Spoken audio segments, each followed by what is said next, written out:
Hi there, it's Kevin with RogueDeckBuilder.com here with a spoiler video. A lot of you have asked why I haven't been covering the spoilers.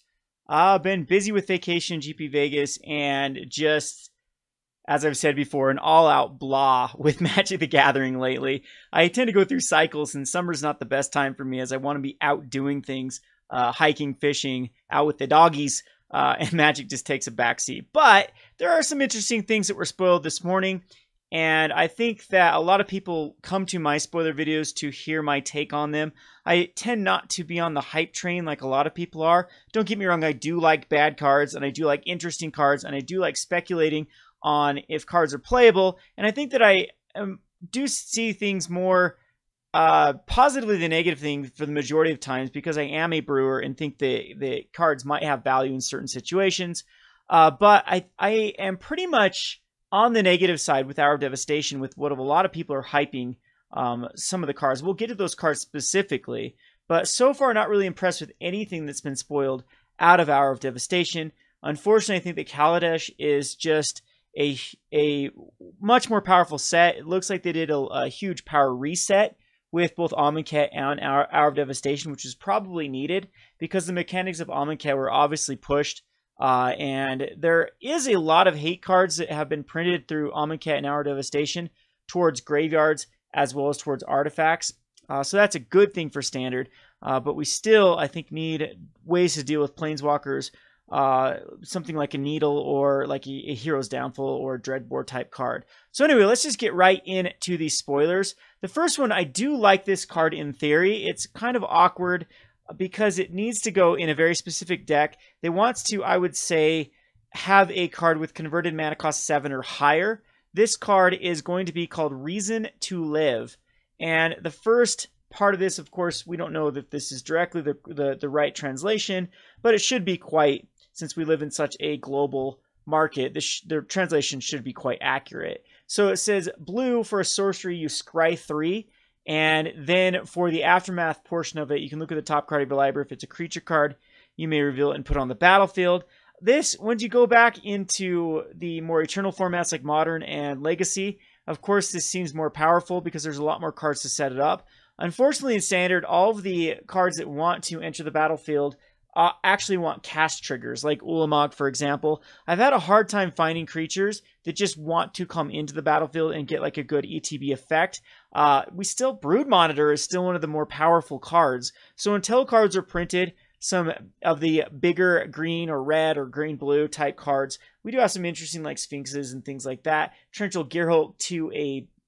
I think Torrential Gearhulk is just not a card that pairs well because it's just one more mana than this. So you need at least 7, I would say. A CMC 7, 8, 9 with a good ETB effect to really make this card worthwhile. It should be nearly unplayable in Limited. I don't know. It's just something that I think would be too hard to set up unless you get like a really insane draft pool that has cards that are worthwhile. I don't think that even with like a Greater Sandworm that this is that decent. You're spending an entire card just to reduce the cost of a creature card. So I don't know. I'm pretty pessimistic about this card, but in the right shell, it could be playable. The next card is Hour of Glory. It's a 4 mana to exile a creature at instant speed. If that creature was a god, its controller reveals his or her hand and exiles all cards. I don't like this because why are they going away from the library portion of it? I know that it's got the Scorpion god that goes back to hand, and it's kind of funny if they played another. I just don't really find a lot of the gods you don't play in multiple. Most Ronuses are a 2 or a 3. Most of the other gods are again a 2 or a 3. And if they have duplicates in their hand, I guess that's good. It really needed to hit from the library, and this is just a huge disappointment. The instant speed at 4 mana is quite lackluster. We've seen instant speed exile cards in the past. They do see sometimes sideboard play of 1 of or 2 ofs or main boards of 1 of 2 of. But I guess it's another great target for Torrential Gearhulk. But I mean, what does it really have over Murder? Yes, it kills the gods. Do we have a god that needs to be answered at the moment besides Ronus? Not really. Even the new gods that have been spoiled are quite lackluster, quite hard to build around. And I don't think that this is going to really impact the way that we want it to. This is an answer for Gideon at instant speed in black. But, I mean, didn't we already have a 4-mana, or is that sorcery speed, the Exiles out of Oath the Gatewatch? I think it might be sorcery. The Obliterate, what is it called? I can't remember the card, but it's I think it is 4. The card that has Devoid. Anyway, again, not too happy about this card. I think the power level is just really, really low for a similar cards that have existed in the past. Here is the first card I am excited to do a brew round. Unfortunately, though, it does still die to like Grasp of Darkness and Fatal Push. It also dies to Incendiary Flow, Fiery Temper, cards that do any cards that do 3 damage. So the cut type cards. Angel of Commendation, though, if you can protect it, does have Flying Vigilance, which is kind of cool with both the tap ability, the first tap ability, and the exert ability.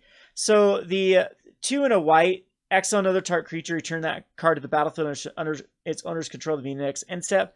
I am a huge fan of flicker cards. This just seems like a weaker Eldrazi Displacer, though, for this because you do have to tap it, and it does come at the end step, so you can't do this multiple times in a turn like you can for Displacer. However, the secondary ability is you have the Banisher Priest effect over and over and over. I am looking to use a white-black flicker strategy with the Wasteland Strangler exile type strategy, and this card will go in that deck, so it's going to give one last hoorah for that type of deck, and I think this card will want to go in that deck. However, it's still suffering from the same thing that Gisela suffered from, which is a 4-mana white spell, has a very, very tough time competing with Gideon.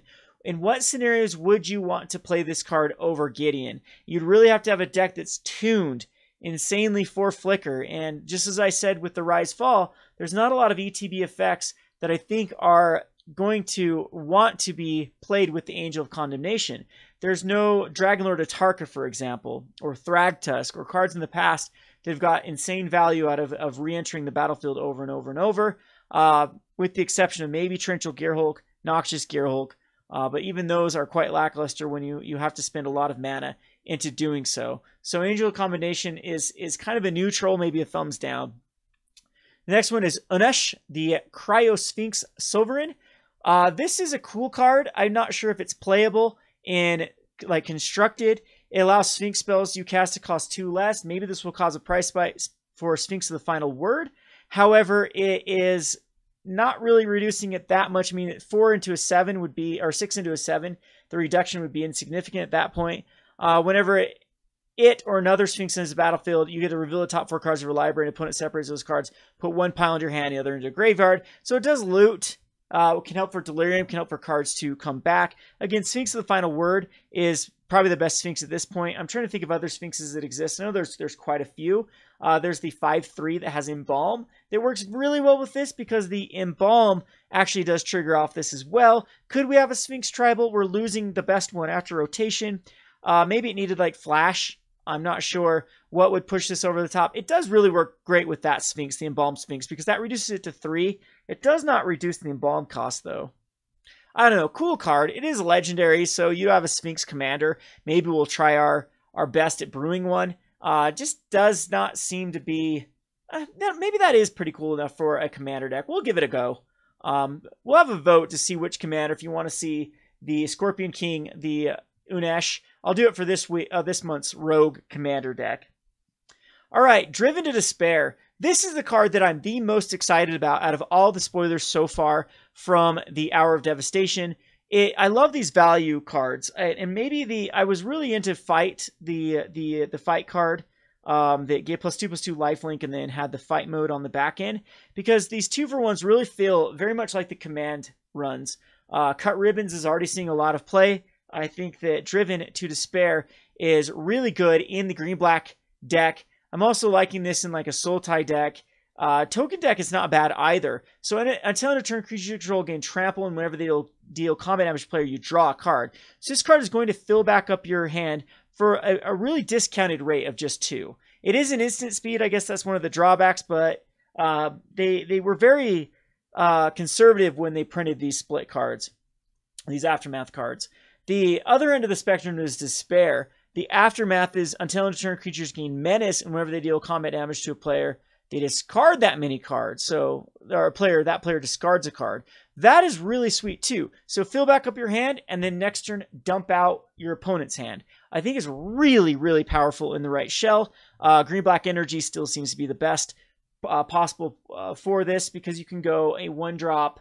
Do they want a 1-drop? Maybe they should want a one drop with this particular card. And then you play out like a 2-drop and a 3-drop. You're drawing 3 cards with Driven to Despair on turn 4, as well as making your opponent discard the cards. Because of the Driven to Despair for 4 mana, if this was a 1, a green, or 2, a green and a black, I think that's a very, very powerful situation. So I am looking forward to brew with this particular card. Oh, Catacomb Sifter is a card I really like it with. So you go like turn 1, throw down a 1-drop, like maybe a Crypt Breaker, or what are some other typical 1-drops that I've used in the past? The Loam Dryad. I'm not sure if that's the right one. Or the Night Market Lookout, for example. Then you go turn 2 into a Duskwatch Recruiter, or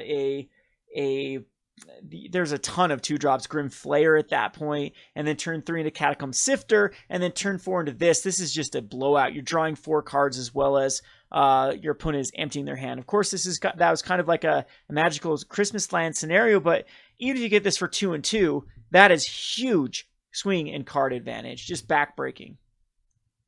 Alrighty, so on to the Planeswalker deck spoilers. The Wasp of the Bitter End, I don't know if this is confirmed to actually be... No, it's not going to be in the set, which sucks, because I think this would be a great draft card just for a 2/1. Whenever you cast a Bolas, you can sacrifice to destroy a creature. Really cool card. I don't know if it's quite constructed playable. If anything out of a dual deck has come close to it, it's this one.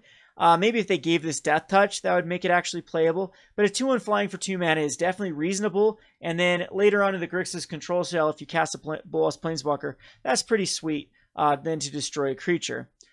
Zelda the God Pharaoh would be another great card to draft, but unfortunately it doesn't look like it's going to be in there. The Visage of the Bolas is pretty bulk. It allows you to if you're running like a Bolas in a commander deck, maybe you'll run this, as it does add for mana, as well as 2-drop a Bolas card. Actually, it has to 2-drop this specific Bolas card, so that makes it a lot weaker. We have the Avid Reclaimer, which is a add either a green or a blue, and if you control Nissa, you gain 2 life. Kind of lackluster. A vanilla 6/6, and search the library or graveyard for a forest, and a card named Bramble Behemoth, and a card named Nissa. Reveal those cards, put in your hand. That's kind of cool. A 3/1 for 5 mana. But I don't know. Maybe that is constructed playable. Then you have to get the specific Nissa rather than any Nissa. So on to the June 20th spoilers. I'll try to go through these as quickly as possible. This desert is actually kind of sweet. It doesn't come into play tapped, which is nice, and then you can exile a land card from your graveyard to have it become a 3/4 elemental creature. So it feels sort of like a Mutavault type card if you are in a self-mill type strategy. I think this is a 3/4 is quite powerful. It's going to give you, especially with the Cycle Lands, Evolving Wilds, it's going to give you the manland feel. This is going to see play. Absolutely going to see play, in my opinion. All right, we have the Crook of Combination, which makes me just angry because it's just a weaker Relic of Progenitus. You can at 1 and tap, you can exile a card from a graveyard. 1, exile Crooked Combination, exile all cards. It will see sideboard play if we ever see like Prize Amalgam decks come back. And it's pretty decent versus zombies.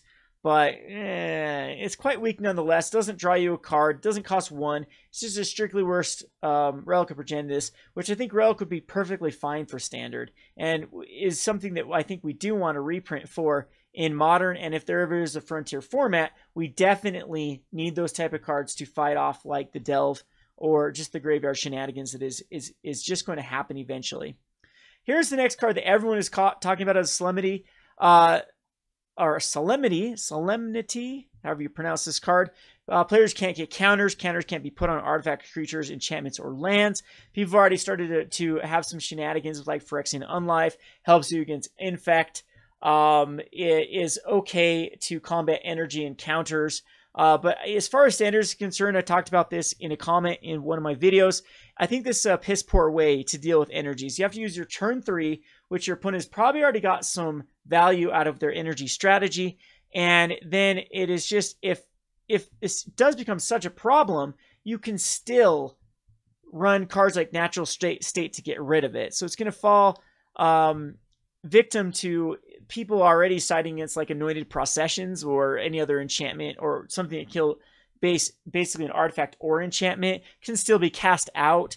I'm just not a fan of it. I don't think most hate cards, I think, need to be 2. This was a huge mistake on Wizards' part for not making this 2 mana. We've seen in the past the rift between like Rule of Law, which is hard to play because it's 3 mana, to something like Stony Silence and Rest in Peace, which are perfect for shutting down those particular archetypes. So this needed to be a 2 mana spell. 3 is very, very awkward. I'm not sure it's going to be able to see play. There's not enough decks that I think it hurts at the moment, as we don't have a lot of like Dynavolt Tower. There's only one deck, Green-Black Energy, at the moment. I mean, any sideboard-based card is very needed at this point and welcomed at this point, but I don't think the Solemnity is the right card. Another card that seems fun, Swarm Intelligence. In a commander-based deck, whenever you cast an instant sorcery spell, you may copy that spell. Maybe someone can figure out some shenanigans with this. It could be a control. Even cards like Anticipate become bonkers. This basically is the 2 mana, the Pyromancer's Ascension, without having to get counters on it. But it is 7 mana. This would have been really fun for Marvel. Yes, I do think Marvel was the right ban, and Ulamog. I think that Marvel would continue to be broken with the more cards coming out. But man, this would have been so fun to hit off a Marvel and then start casting Glimmers to get 4 cards, or Anticipates to get 2 cards, or Harness Lightnings to kill 2 things. Would have been really, really fun. 7 mana is huge. This is tough. Again, this is Cube, this is Commander, this is something that might be able to be broken in Modern, but it's going to be very, very tough to do so. On to the next card, which is the Fraying Sanity. This is at the beginning of each end step. Enchanted player puts X cards from his or her library into your graveyard, where X is the number of cards that went to their graveyard from anywhere this turn. Kind of cool, as I think this is pretty punishing in a mill type strategy. It might make mill viable. It is a curse too, so the curse decks, there already is a mill card in the curse decks if I remember correctly. Yeah, Curse of the Bloody Tomb. So this could add like a tribal curse, and I think it is just strictly more powerful than Curse of the Bloody Tomb as you start casting your cards like mill 10. Now they're milling an additional 10. Yeah, could see play. It's right on the verge. Casual players like mill cards. I highly suggest you pick these up when they have their insanely low pre-sale, or not pre-sale, after the set starts to come out. These will go down to bulk rare, and then I think they pick them up for long term. All right, the Locust God. This is a card I'm really excited to make a commander deck. So again, it's up to you which one you want to see. You want to see the Sphinx, you want to see the Locust God, or do you want to see the Scorpion King? Any one of those, I think I can make a viable commander. This is the one I'm most excited to make. Whenever you draw a card, you create a 1/1 blue insect creature token with haste and flying. I think haste is very, very key. I can see some shenanigans with Earthcraft and EDH decks. My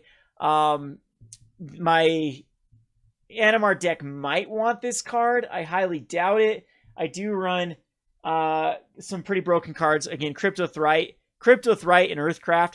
Cryptothrite is going to be rotating out. But yeah, this does seem really good with Cryptothrite, just to start casting a ton of draw spells and just have a bazillion red insects, and then you can dramatic reversal and tap them all. I'm game. I'm game to trying to break this card. Maybe we'll do it like a rogue challenge type card. A lot of me want to bring back a video series that was very similar to what Seth does on MCG Goldfish with Against the Odds. This would be a great card to do so. So we'll try to break it with Cryptothrite. Because haste is huge with that.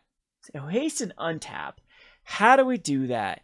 We have to draw a card, but I think it triggers multiple times. So if you draw 3 cards, you should get 3. If I'm correct on this, someone let me know in the comment section below. It is a 4/4 flying, which is really good for the 6 mana. And the ability is quite high to draw a card than discard a card, but is what it is. Think of like Cathartic Reunions and Tormenting Voices. This is insanely good with those cards. Yeah, we're breaking this card. It's going to happen. All right. So excited about that one. I don't think that is a very powerful card, though, unless it can be broken. All right, so we have the Scavenger Grounds. Add a colorless mana, and then you can exile cards from a graveyard. Kind of cool little hate card. I think it's great versus, I don't know, Soul Sisters might want this. And instead of like Ghost Quarter, now that Dredge is a bigger deal, you do have to sacrifice it, and basically you can only do this on turn 3. It is going to be playable. It is going to be playable in Modern. I'm going to call it right now. I think Eldrazi Tron actually might want it too. We'll see. Nahab the Eternal, afflict 3 at the beginning of your post-combat main phase. Add a red to your mana pool for each 1 life your opponent's lost. I think this card is just really, really awkward. Maybe it should have been a 5/5 or a 6/4 rather than a 4/6. The afflict is also quite weird. They block it, they lose 3 life. You get to add 3 mana to your mana pool. Just so awkward. Very, very awkward for 5 mana. There's so many ifs that have to happen for this to actually become viable. One of them is you must have a card that you need to actually use the mana for. So there's one. 2, you have to protect this for entire turn. It does actually survive a lot of things with that 6 toughness and doesn't die to fatal push. The other thing is though, I don't know. It's very awkward. Very, very awkward with this card. Yeah, let me know what the best way to try to break this card is. All right, then we have a Hydra, a Raminup Hydra. Vigilance, Reach, Trample. You control a desert, gets +1/+1. If there's a desert in your graveyard, gets +1/+1. Even, it needed haste, I believe. So something like haste, Vigilance, Trample would have been better than the Reach clause to it. Because a 5/5 for 4 haste would have been actually worthwhile. But a 5/5 for 4 Vigilance, Reach, Trample, I think is just pretty terrible. I mean, look at Woodland Wanderer. I think Woodland Wanderer is a better card in general. Yeah, this is good. This can be good in limited. I don't think it's constructed playable. Alrighty, so we're back onto Mirage Mirror. A lot of people are loving this card for like Dark Depths, as you can have it come a copy of an artifact, creature, or enchantment, or land. So anything that has any sort of detrimental problem to it, like enters the battlefield with -1/-1 counters, for example, or Dark Depths has those counters you have to get rid of, or anything that requires you to remove counters, this is going to be a really, really cool card. The 2 mana to make it become a copy of any target artifact, creature, enchantment, or land is pretty sweet in EDH, because a lot of people have some busted things for this to do. Yeah, I think this is a pretty sweet card. It does lose its activated ability, though. Yeah, I think it should be. They should have had it retain it when that gains this ability.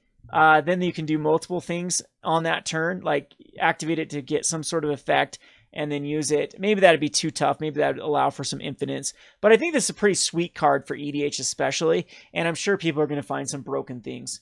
All right, on to the card in my video that I said this is a card that people are overestimating the value. This is Pride Sovereign. People are like, yes, Cat Tribal, Kevin, you're gonna like this. Pride Sovereign gets +1/+1 for each other cat you control. It's a 2/2 for 3, and then 1 in tap you get 2 1/1 white cat creature tokens. I do not like this card. I think there's way too many ifs again. So first of all, it's a 2/2 for 3. What other card? I mean, look at Tyler's Tracker. Compare it to that card specifically. On what scenario, even in a Cat Tribal, is this going to be better? Anointed Processions, possibly? So you can get a ton of 1/1 cat creature tokens with lifelink, and then it becomes big. But maybe it needed Vigilance to push it over the top, or Trample. The Exert is quite weird, because it has to survive an entire turn, where it can be Magma Sprayed, where it can be Fatal Pushed, it can be Grasp of Darkness. Then you have to untap and tap it to create 2 1/1 white cat creature tokens, and then skip an entire untap phase before you get value out of it again. It just seems incredibly clunky for this to happen. In limited, great card. In constructed, I don't think this is the card we want with Regal Caracal. People will say, well, it does curve quite well with Regal Caracal. Turn 3, you put out this Pride Sovereign. Turn 4, you exert it. Sweet. It's a 4/4 now with 2 1/1 white cat tokens. Turn 5, it doesn't untap. Let that sink in. It doesn't untap with the Regal Caracal to then make it bigger. It requires another turn to untap. And at that point, if you can have all of your tokens out, if you have your Regal Caracal, if everything is just hunky-dory, then you can swing in with a massive Pride Sovereign that then can be chump blocked by a servo token. You see where I'm going here? I don't think this card is playable, and it sucks, because it's one of those cards. This just screams like the Kevin synergy strat that I'm so known to want to play around with. It's just really, really tough, really tough. All right, Oketra's Last Mercy. Your life total becomes equal to your starting life total. Lands no control. I actually like this card. I think it's pretty good in a control list. You get aggroed out, 3 mana. you're back in the game. At that point, you're going to have more than 3 mana. So you're going to be able to do something on your next turn. You're not going to dirtle for a turn. Even if you have to use this on turn 3, I guess that's fine. Turn 4, again, you use this on turn 4, you still have a land open, and then the next turn you have another land you can drop and actually do something. So this, I think that these cards are underrated at the moment, this lands don't untap. Plus, there are ways to untap your lands, and it might be able to be busted. We have some cool new invocations, sure. And then we have the cycling, these deserts that cycle, which I think are pretty sweet in limited. I'm not quite sure if they're going to be constructed playable. I did think about running them. Maybe Gitrog Monster gets some more fodder, but the last cards didn't really put Gitrog over the top. I'm not certain these will either. And there are some cool things that want desert cards in graveyards. Sure. Yeah, we'll have to wait and see how these impact. Dreamstealer, another rare that just seems kind of weird to me because how it's worded. 3 mana for a 1/2. Again, I think this needed to be 2 mana. Menace, okay? It makes it harder to be blocked. Whenever Dreamstealer deals combat damage to a player, that player discards that many cards. And then has Eternalize for a whopping 6. So it then turns into a 4/4. The good news is that player discards that many cards, so it deals combat damage to a player, so it will be discarding 4 cards. But at that point in the game, I just think there is just better things to do with your mana, better things to do with your turn 3. The graveyard value is quite insignificant. Even if you self-mill this, 6 mana for a 4/4 that then, if it can hit the opponent, I think it just needed to be 2 mana. It definitely needed to be 2 mana or maybe a 2/1. It needed to be a 2/1 for 3. They were really conservative with these cards, and I think it's going to go to show that they're just not going to compete with Kaladesh cards. And unfortunately, they're going to exist for their entire longevity with Kaladesh. For when they rotate, they'll rotate with the overpowered cards. Or this over Rogue Refiner, for example. Or when are you going to play it? Over Rogue Refiner.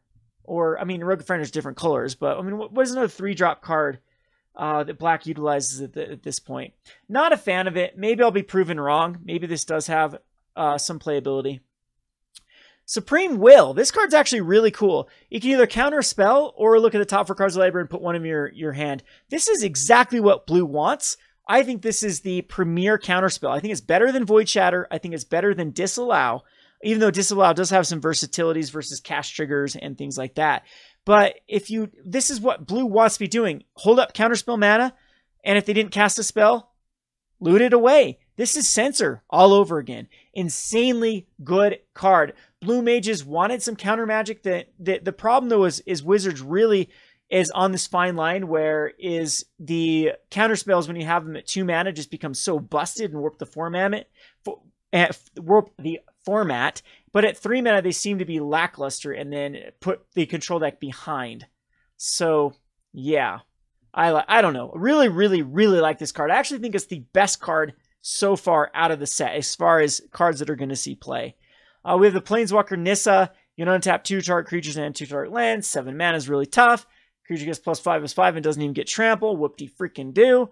The ult is look at the top 10 cards. You may put any number of creature and lands on a battlefield. I'm going to run this in a deck. I have a commander deck that runs very, very similar. It definitely wants this ult. I'll probably run this. I don't know. 7 mana though. Ugh. That's Karn at that. Or yeah, that's Karn at that point. These are meant to be bad. I think it is bad. Desert's Hold. I actually like this card a lot. If you control a desert or a desert in your graveyard, you gain 3 life. It's exactly what you want a control deck to be doing. Stabilizing and nullifying their latest threat. So in Limited, you need to be picking these up. They're insanely good in Limited. These are definitely first pickable. The Scorpion God. This a lot of people are hyped about. It is a Kevin card because of the synergies. Whenever a creature dies with a 1/1 counter on it, draw a card. Put a -1/1 counter on target creature. When it dies, you return it back to your hand at the beginning of the next end step. Sure, it's a 6/5 for 5 mana. Pretty good. I just think it's really, really tough to make it standard playable, and I just don't think it's quite there. This would be a lot better at 4 mana, of course. I don't think it'd be broken at 4 mana, or maybe they need to give it haste or something else. It doesn't require anything to activate, which is nice, but it doesn't have indestructibility. It does keep coming back. I think maybe this clause is the best portion of it, and this is just an afterthought. Of course, in Limited, it's going to be a bond. a bomb, and it's going to be fun to build around this card. But again, I don't think it's quite there. Hour of Revelation. This card is bonkers good. I think people are underestimating the power of this card. The one thing that is holding it back is the triple white.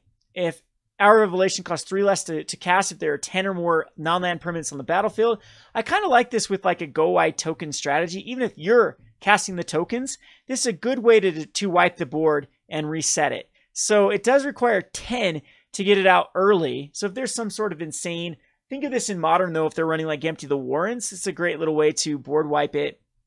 Wouldn't work against Twain because it's sorcery speed, but I think that it's very reasonable for 6 mana. Isn't it 1 less than Planar Outburst, or is this on the same page as Planar Outburst? To destroy all non-land permanents. It does take care of those pesky Planeswalkers, takes care of vehicles, which we definitely need. This is a great card versus Marty vehicles. Kills Gideon, kills the Gideon token, kills the Heart of Karan, kills everything else, even kills a Clue token if a Clue token happens to be lurking around. And it does it on a turn where I think you need this to happen. So definitely looking forward for Hour of Revelation. Thought about it in like a Seasons Past type deck to rinse and repeat, but I don't know if it's quite there. All right, Grind to Dust. You put a -1/-1 counter on each of up to 2 target creatures, and then exile any number of creatures that have a -1/-1 counter on them. It's really, really good for limited. Unfortunately, it's a rare. The dust seems very insignificant at this point unless you have lots of ways to put -1 counters on creatures. It really helps against the cards that get -1 counters like Chandler Initiate if we end up getting more of those that are actually relevant for the format. But this one seems very, very weak at sorcery speed. Hate it at sorcery speed. They were too conservative for these type of cards. We have a cycling flyer for 2. Maybe we'll start to see a Living End that does not run, or it runs white. And I think you actually can go white, blue, Living End now, as you do have the Cascade card. This is the enchantment. And then we have, I think that's the only one though, so maybe it wouldn't. But maybe there is a Naya version you could go. Yeah, I think Naya Living End is viable. You don't need the black. You're never hard casting it anyway. So, yeah. We'll have to wait and see if that becomes a thing. Then we have Inferno Jet, 6 damage target opponent, cycling, terrible card. I don't even think this is so unplayable. The cycling is okay. I just do not like this for limited. Then the Naga Sidewinder, though, for limited is great. Desert card gets plus 1 as a trample. What can go wrong with a 4/2 trampler? Dies the Magnum Spray, but sure. Played in a PTQ with limited and literally got blown out by Magma Spray all day long. I was a very, very quick creature-based deck, and every deck I played against had Magma Spray galore. Awful. Anyway, another desert. The Gilded Cerodon, or Caradon, however you say this. Creature can't block if you control a desert. Sure, great for limited. A lot of great limited cards here. The Sand Strangler is really, really cool by doing 3 damage to a creature if you control. Open Fire is a great limited card. Probably not there for constructed. It might replace Fiery Temper when Fiery Temper rotates out, but it is no Lightning Strike. 1 more mana. Boy, has Lightning Bolt really fallen. At least it's an instant speed rather than a sorcery speed. The Oasis Ritual is kind of neat with adding 1 to your mana pool and then being able to exert for 2 mana. Sure, it can get you to those later cards. So far, there isn't a lot of things that are worthwhile to ramp into. Could this bring back Ulamog Ramp or Chandra Ramp? It does survive like a -3 on Chandra, which is significant. So you can go turn for an Oasis Ritual into Chandra. Yeah, that's not a bad idea. Maybe this card will be playable. The Accursed Horde, filler card. The Steadfast Sentinel, filler card. The Scrapper, filler card. Really good limited cards, all 3 of these. Another 2/2 Afflict for 1, sure. Decent card. Zombies get Menace, or can't block unless... Never mind. That's not Zombies Gain Menace. It's a 3/3 zombie, so the zombie tribal gets an upgrade for draft. Filler card here with a bear. Exile. The defeat cycles are kind of cool. You exile target white creature that's attacking or blocking. If it's Gideon, you gain 5 life. I think this is pretty neat versus this is another Mardu Vehicles. It's much needed. This one, Liliana, destroy target black creature, black planeswalker. If it's Liliana, its control loses 3 life. This is... I think that maybe this can go in like a Jund sideboard for Jund Burn sideboard, or maybe even Death Shadow will want this in the mirror. It's pretty good, actually. I do like, it is sorcery speed though, so keep that in mind. Whereas the Gideon one is instant speed. And we have a bunch of leaks from the new set that I can't read. We'll talk about this someday, but not now. And then anything else that is significant from this set? We have, oh yes. So then we have this little run here that a lot of people were excited about. The Afflict 4 is very, very awkward on this Wildfire Eternal. When it attacks and isn't blocked, you may cast an sorcery card from your hand without paying its mana cost. I actually like this card a lot. But the Afflict is 4 life. They block it. Yeah, this card's actually very solid. I like it with like, even like, it does die to like Grasp of Darkness, Cut Ribbons, Fatal Push at the moment. But if you can protect this dude, I think that, I mean, casting a Glimmer back from your graveyard, that's pretty good. Anything you've milled, a lot of those instances of sorceries like Incendiary Flows. Yeah, this card is going to be something I want to play around. This is one I'm actually excited about. So thumbs up for the Wildfire Eternal. The Excavator, it's a Crucible Worlds on a creature that just dies. I think this isn't anywhere near Crucible. It definitely will go and get Rog Monster EDH decks. It's going to see play in multiple, very, very much needed, wanted card out of EDH. So, and this is, I believe, the launch day promo. So these are going to be everywhere. It was like draft day is what they called it. So pick these up, hold on to them. A Braid, 3 damage to target creature for 2 mana, instant speed, or destroy target artifact. This card is pretty sweet against the Mardu vehicles. It's decent versus green-black. I actually do like this card just because of how versatile it is. I actually do kind of like it in Scred for Modern because it does give that punch for the sideboard rather than running on something like Shatter Spree or those type of cards. You don't get to destroy multiple artifacts, but it does deal with like a Cranial Plating or just, I mean, at that point you can kill any creature, but if there happens to be like a creature that isn't an artifact that Offending throws out, you can just go ahead and kill it. The Adorned Pouncer, this is kind of an awkward card. It has double strike for a 1/1. Doesn't feel rare to me. The Eternalized 2 becomes a 4/4 with double strike. So I'm going to try it out in Soul Sisters. 5 mana is getting there. I mean, it gives you that double strike. It gives you something that's nice with Honor the Pure. It's a decent little threat that then becomes a threat later on. I do like 2-for-1 cards. So this is something we'll have to test in the metagame to see if it is worthwhile. Does die to Magma Spray, exiled forever. Self-mill does seem sort of fun with this because it does get a 4/4 double strike card. But it just doesn't seem to be quite there. Maybe it needed to be a 2/2 for 2, or a 1/2. Needed something to put it over the top. A lifelink, put lifelink on top of this.